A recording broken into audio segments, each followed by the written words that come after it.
After 50 years of marriage, here's the truth. Before I begin, let me ask you something. Where are you watching from right now? Take a second and write your location in the comments below. I read them, and it reminds me how many lives, stories, and quiet struggles exist beyond my own. Now let me tell you mine. 50 years. That number sounds beautiful when people say it out loud. They smile.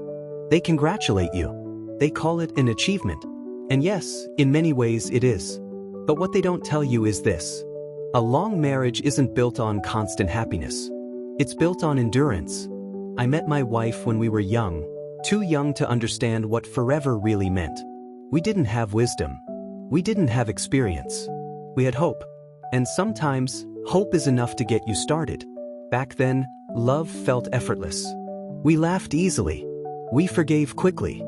We believed that strong feelings alone could carry us through anything. They can't. Life has a way of testing promises you made when you didn't yet know what they would cost. Over 50 years, we didn't just grow older. We grew different.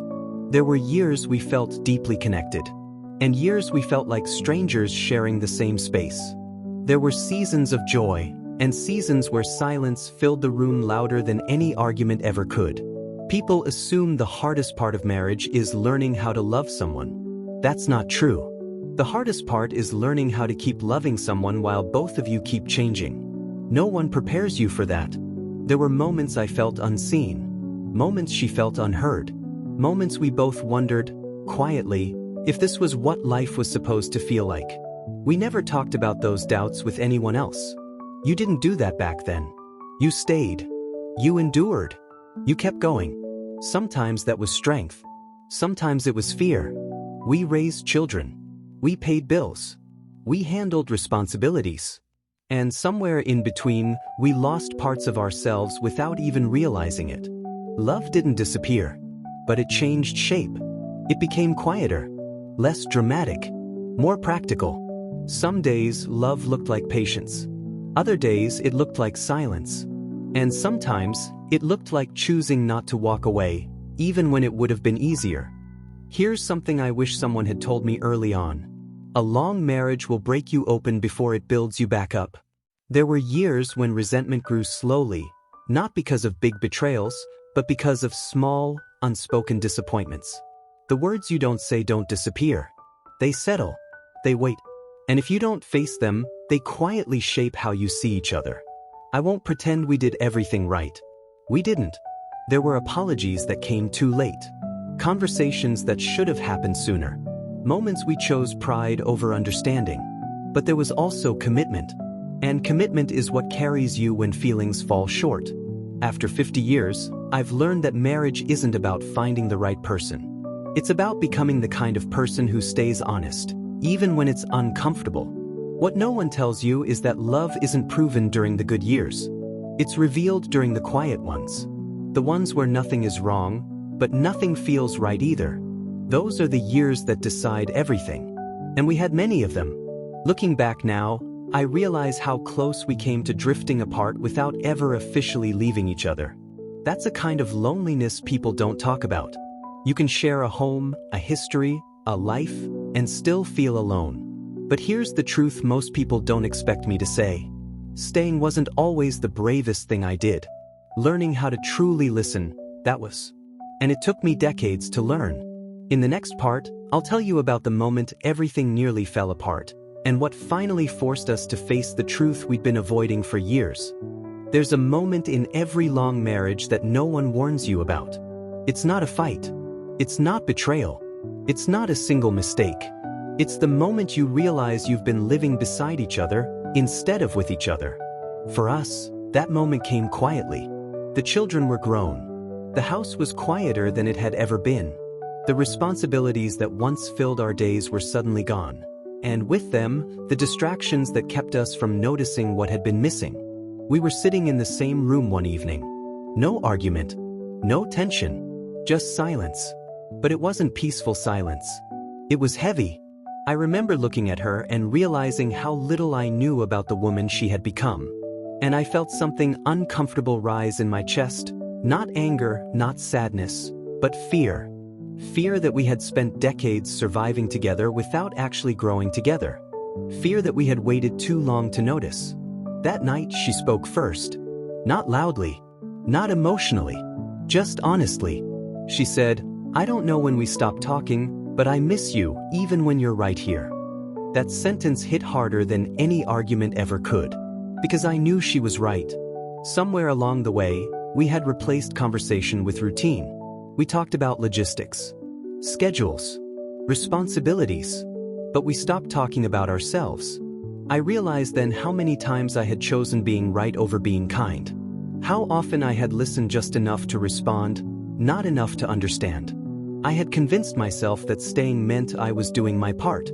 But staying isn't the same as showing up. The truth is I was tired, not physically, emotionally. And instead of saying that, I withdrew. I became quieter, more distant. I told myself I was protecting the peace. I wasn't. I was avoiding discomfort. That night turned into one of the longest conversations of our marriage. Not because it was loud, but because it was honest. We talked about disappointments we never voiced, dreams we postponed and never returned to, resentments that didn't explode, but slowly hardened. There were tears, but not the dramatic kind. The quiet kind that come from finally saying something you've carried too long. She told me how lonely she felt in a house full of people. I told her how unseen I felt even when I was trying my best. Neither of us was wrong. Neither of us was right. We were just human and exhausted. That conversation didn't fix everything, but it did something more important. It stopped us from pretending. I learned something that night that took me 50 years to understand. Love doesn't die suddenly. It fades when honesty disappears. We had a choice after that conversation.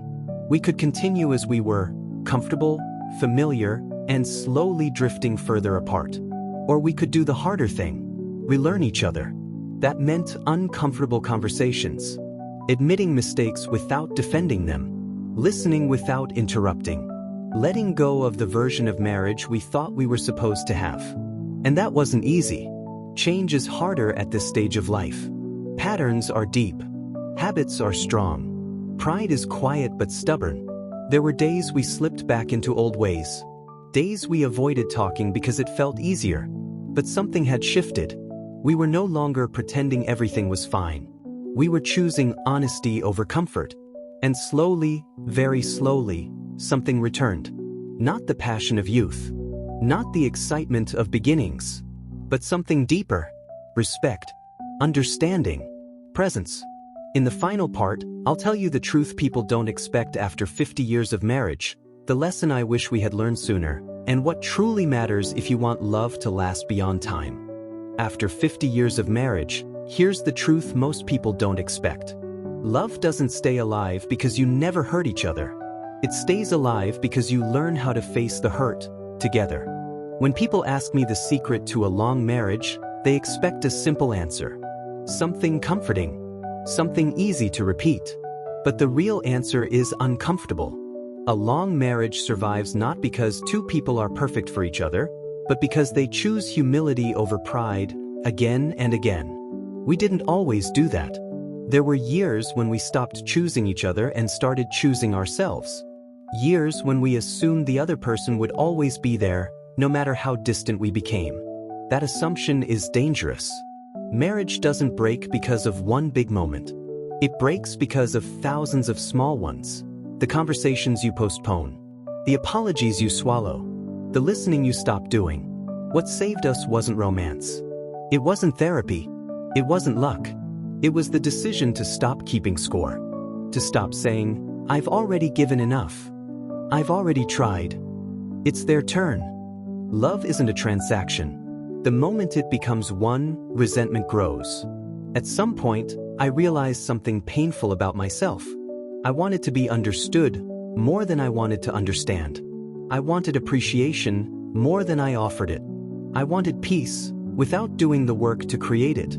That realization hurt, but it changed everything. After 50 years, love looks different.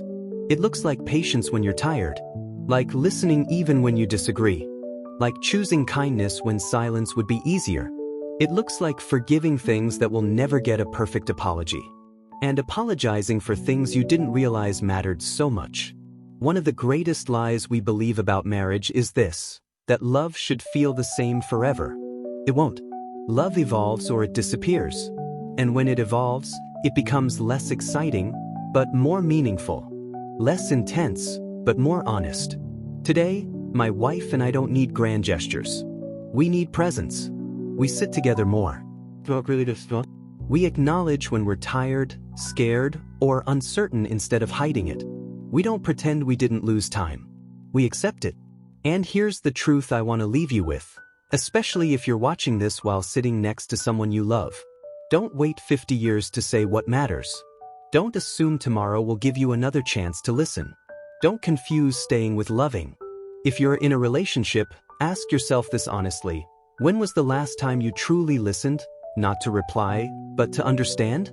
And if you're watching this alone, remember, the way you love others starts with how honestly you show up. 50 years taught me this. Love isn't about never drifting apart. It's about noticing when you do, and choosing to find your way back. Every time.